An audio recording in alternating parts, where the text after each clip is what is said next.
Hi, I'm Rob Cosman. Welcome to my online hand tool workshop. This is a new venture for us. Now, I'm far more accustomed to filming in a very formal setting when we do DVDs. This, I want to be very informal. I want this to be just as if you were sitting here in the shop or standing around my bench and I was teaching you. So, my son Jake is going to be behind the main camera. My son-in-law Frick is going to be on the mobile camera. I want to give you lots of good close-ups. I want to make sure that you're able to see the detail that you need to see. We're going to start off with making a candle box. Now what's going to be unique is we're going to be using only hand tools. There's no power tools involved. We'll start with rough lumber and we'll finish off a piece of furniture, and hopefully we won't even use any sandpaper. We'll take it right from the plane. That's the way I like to do it. Now I'm not trying to be historically correct. I use hand tools only in this part of my business because I enjoy developing the skill, exercising it, and standing back and admiring it after the fact. And I think there's quite a few of you that enjoy doing that as well. I love that English craftsman's phrase, workmanship of risk. The outcome is entirely dependent upon your skill, your ability to exercise or execute those various procedures and come out with a finished piece of furniture. So this is something that I've included in my hand tool workshops that I've taught over the past 10 years. And it was just a way of using up some of the wood that we were using, learning to dimension on, and also cutting dovetails. It's nothing more than a simple box that is designed to hold candles.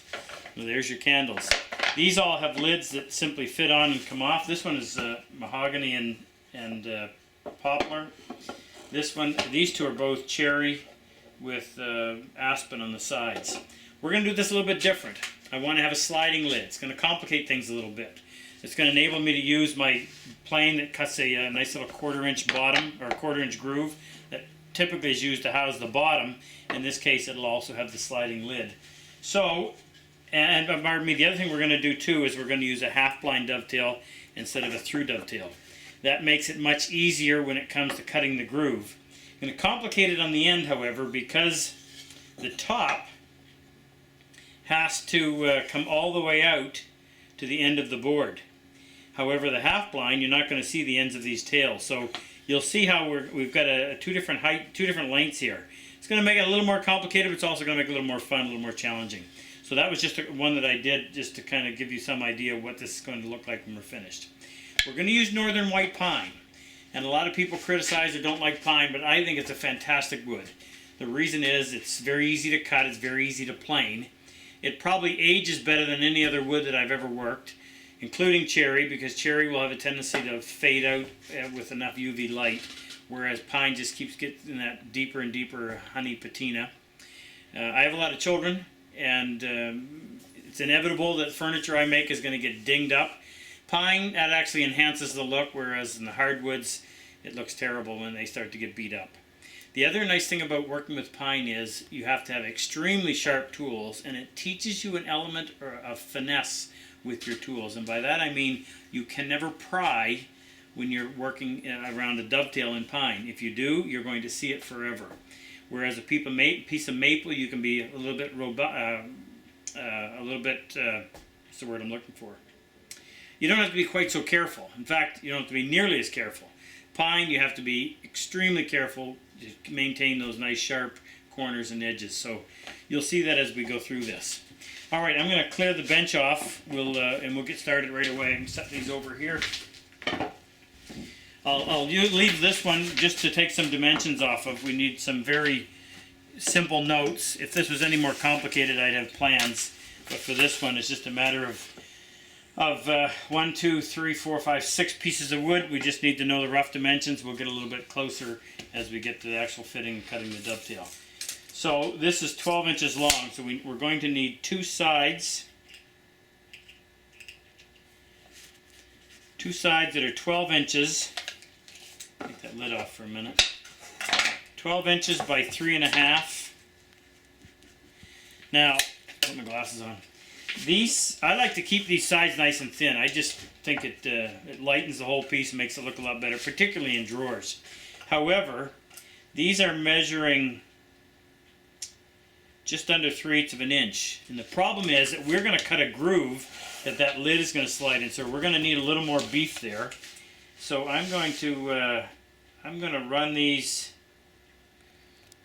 I think we can get away, go full 3/8. The ends are 4 3/8, so we're going to need 2 of those. 4 3/8 by, and I'm just going to go with the height that this is, even though it'll end up having less capacity in here when we have the lid on it, but I like the proportions. That's 3 1/2. Actually, I could have just figured that out from the side. Now the thickness.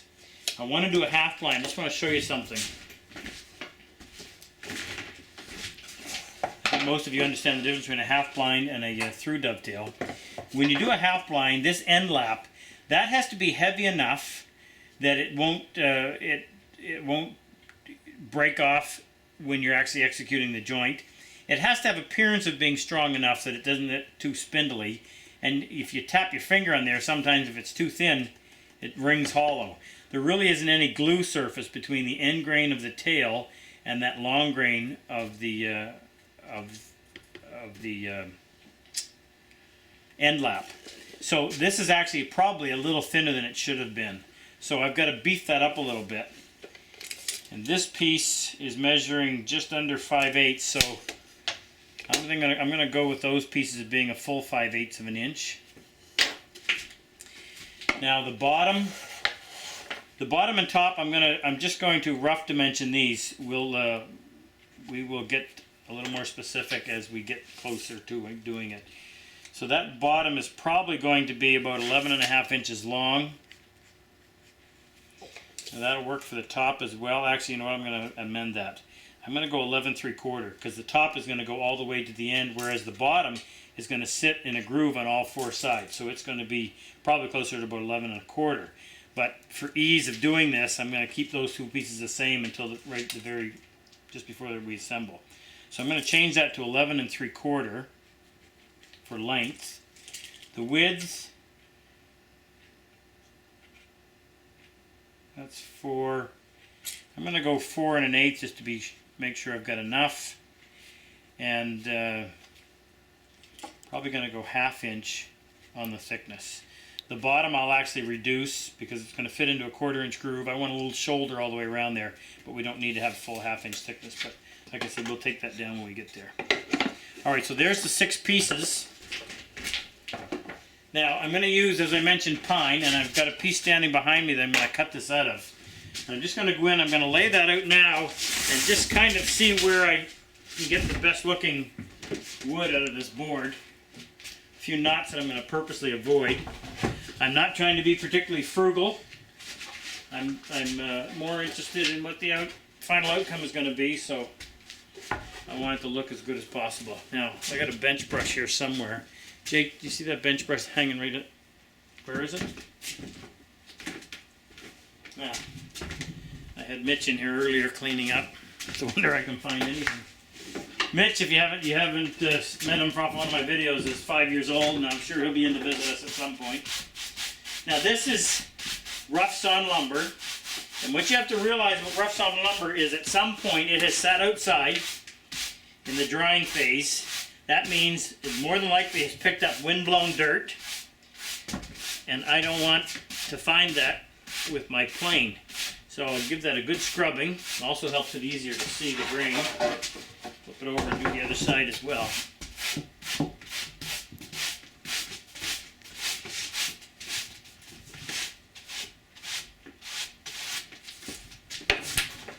Okay. This is a piece I'm going to use. Now I like the heartwood and sapwood. It just gives you a little bit of contrast. And I'm going to see if I can't use that. I'm gonna come down into here somewhere. Nice square. Like I said, I'm not trying to be frugal with this. My main concern is what the outcome is going to be. So I'm going to take a section right out through here. So actually I'm probably going to start back right out here. First thing I'm going to do is just get rid of that piece. I'll grab my crosscut saw.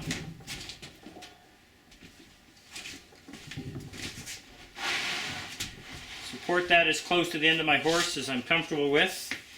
Keep my knee on here to support it. Use my thumb to get the saw started. Now I'm going to keep my line, so I'm just on the outside of it.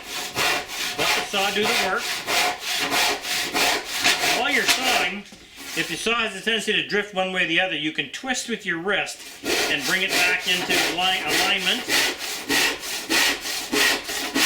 Not a race.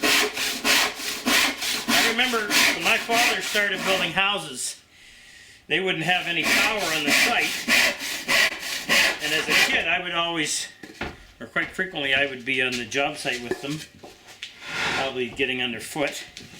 But they would line up their 2x4s, and they would line up one end, and they would chalk a line, and somebody with a handsaw would rip all those 2x4s in one big long process, and that would be their studs. And they would do a lot of that with hand tools until they eventually had a temporary power set up.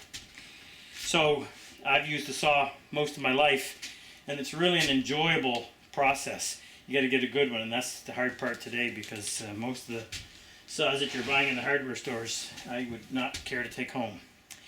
Alright, let's get back to work here. Alright, first thing I want to do is get my two side pieces, the 212s. And I think I'm going to keep those as one piece. It'll be a little bit easier to work. So I'm going to go for a 24.5-inch piece. That'll give me enough width. So 24.5.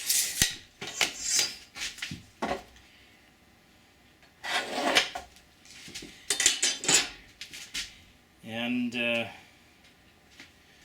3.5 inches wide. I can get both heart and sapwood, 3.5 there, but I'm going to lose it down through here. I can also use part of this for the bottom and top. So I think what I'll do is I'll rip part of that off. So first thing, I'm going to cut this section.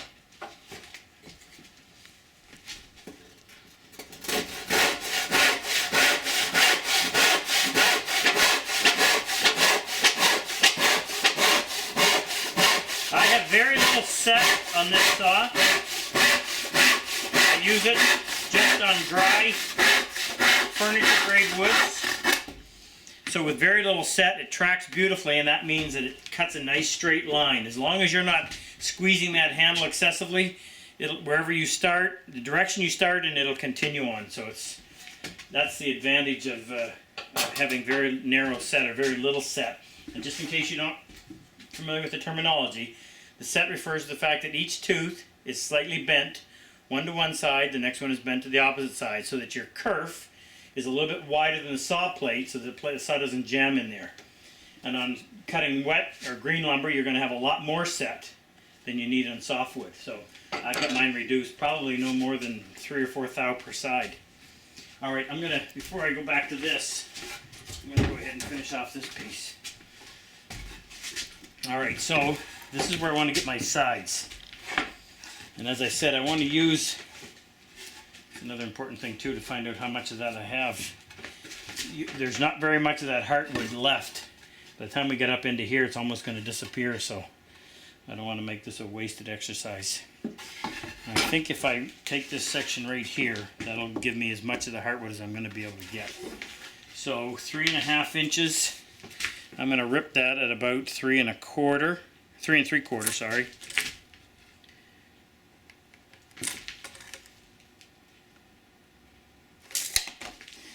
Use my panel gauge on this, but these small pieces I can use a square.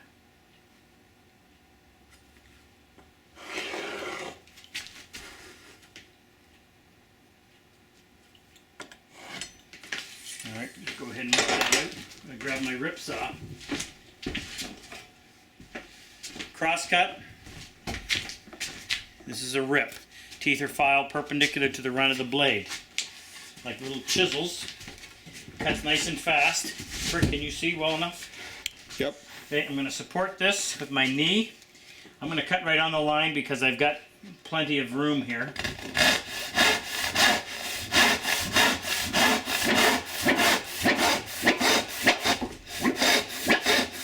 Alright, that is binding a little bit. So I'm going to put a little bit of wax, run it on both sides, and just use my thumb and finger to spread that out a little bit. It may be because the wood has just got some tension and it's closing in on the saw.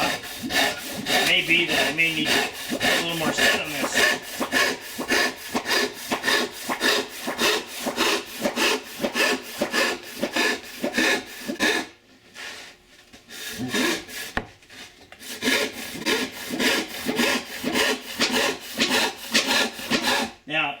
this was our hardwood, I could drive a little wedge in there just to spread that a little bit.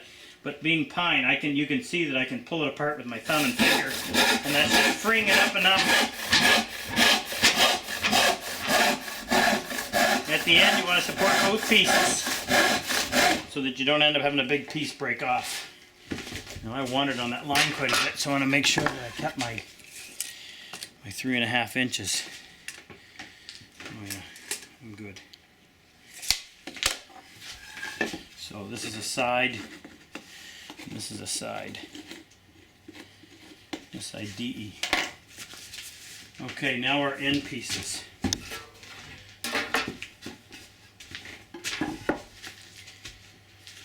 Well, I think I might take them out of.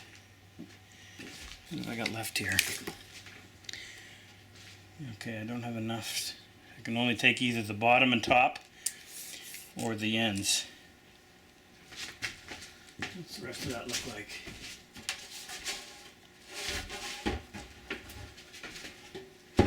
Alright, I think I'm going to go ahead and use this on the top and the bottom. Just better label these a little bit better. These are the sides, these are the ends, top and bottom. Alright, so 4 1/8.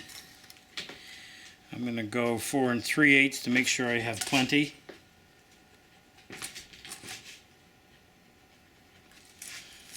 And that'll definitely be long enough because they don't have to be as long as the sides. So it's always easier to saw than it is to plane away material. So instead of dimensioning this great big wide piece, I'm going to saw off as much of it as I can and leave the absolute minimum that has to be worked with the hand plane.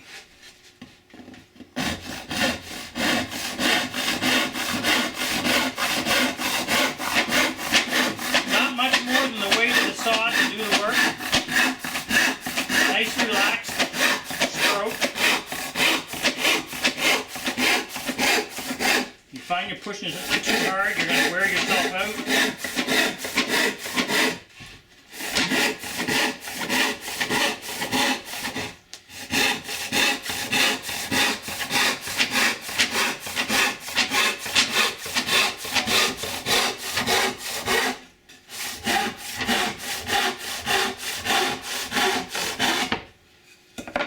Okay.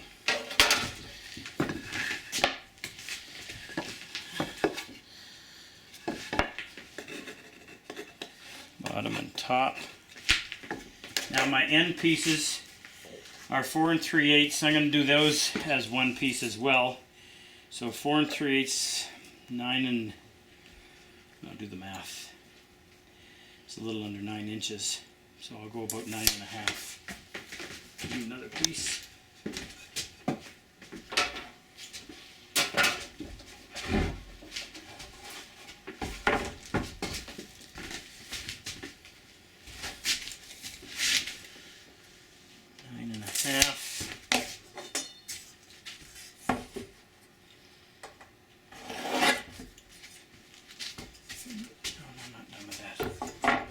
Okay, I want to get a little bit of color in this one as well. So I'm going to take the extra time to start in here somewhere. I'll draw it out first. That's 3.5 inches wide. So I'm going to come in here maybe about 1.25 inches. And then 3.5 inches over, but we went 3 3/4 to allow for a little bit of extra.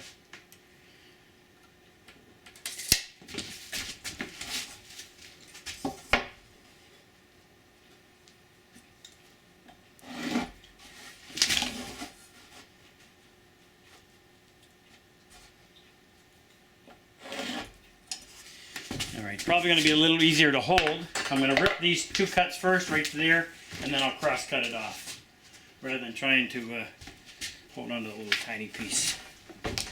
Probably 6 of one, half a dozen of the other. So do it whatever way you like.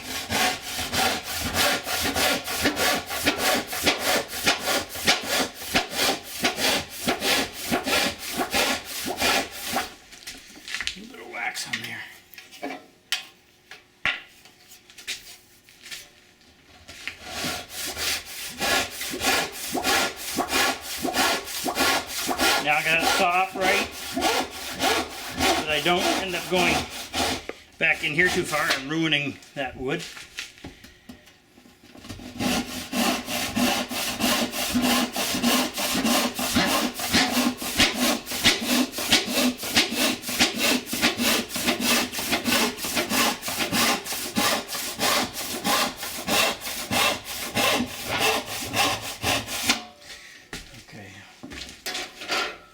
Cut that off.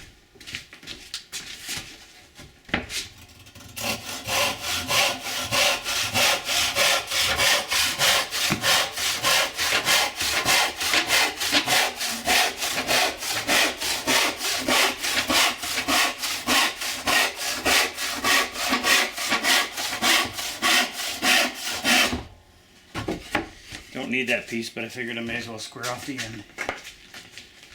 Okay, we can put these away.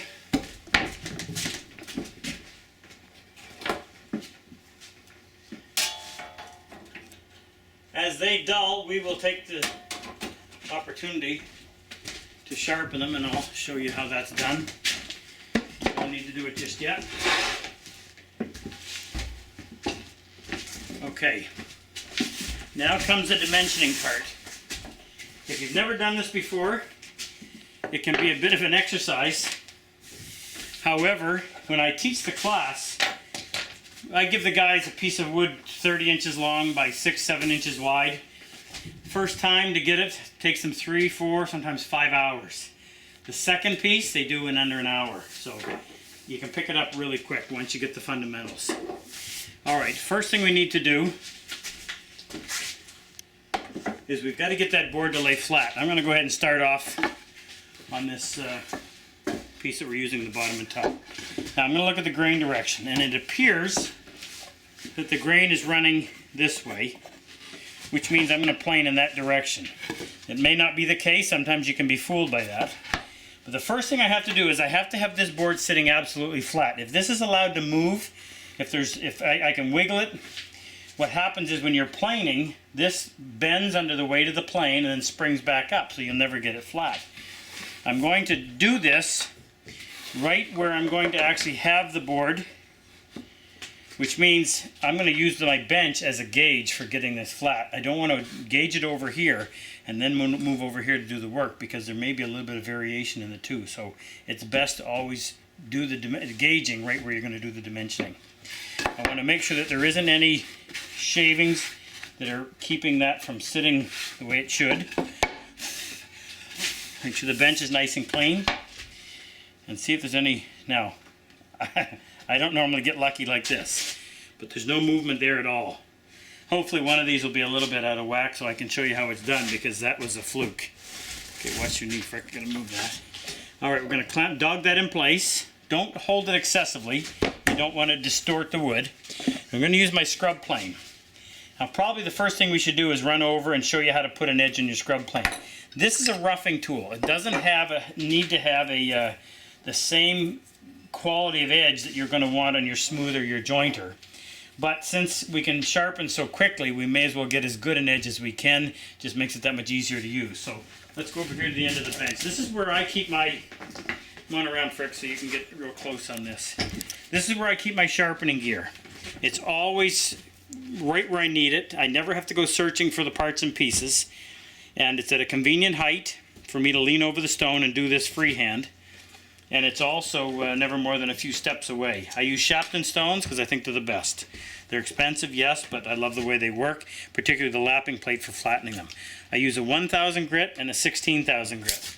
So you don't have to soak these, you just spritz them before you use them. First thing I'm going to do is come in and flatten that stone.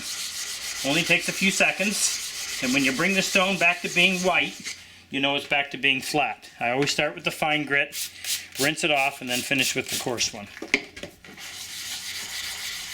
You can see the area that's been worked before, and I just want to get rid of that so that I know my stones are back and flat as I want them. I always rinse this lapping plate off. If you don't, those grooves will fill up with the slurry, and then it really slows down the cutting. So keep that as clean as possible. Alright, this is done a little bit different than you would a normal plane blade. but still we're going to employ the primary, secondary, and tertiary bevels. So I'm going to start off by registering it, and you can go on the site and go back and get a refresher clip from one of my videos on sharpening, but we'll go through this in real time. I'm going to register on the primary bevel, elevate slightly, about 3 or 4 degrees. Now because of the radius on the end of that blade, I've got to, while I'm doing these little circles, I've got to be rotating around that radius. So the first thing I'll do is find the primary bevel. I've locked my 2 hands together by squeezing my thumbs. Raise up 3 or 4 degrees, starting in that corner, and you can see by the single thin line that that's the only part that's actually touching the stone. And while I'm making these little circles, I'm rolling around the edge. So now I'm over here in this corner, and then I'll come back, moving around the stone so as not to wear one part excessively, and I'm rolling corner to corner. Shouldn't take any more than 10-15 seconds at the most. And what I'm looking to do is raise a slight burr. Now I can just feel a little bit of a burr with my finger. Once I do that, I'm done on the 1000 grit stone. I'll come over here to the 16,000, do the same thing. Register on the primary bevel. That's that main 25 degree bevel. I've got to raise up on this stone a few degrees higher than I did on that one, so that I'm only touching the very cutting edge. So I'm going to raise up, starting on the corner. You got to be careful because this stone's a little bit softer, and roll around. So if I was doing this in slow motion while I'm doing these circles, I'm also doing this. Very simple, not difficult at all. 10 seconds or so. Flip that blade over, set it down, and spend just a few seconds getting rid of the burr. That's all there is to it. Piece of paper towel to wipe off any moisture. Now, unique characteristics of this plane: relatively short sole, nice big rear tote.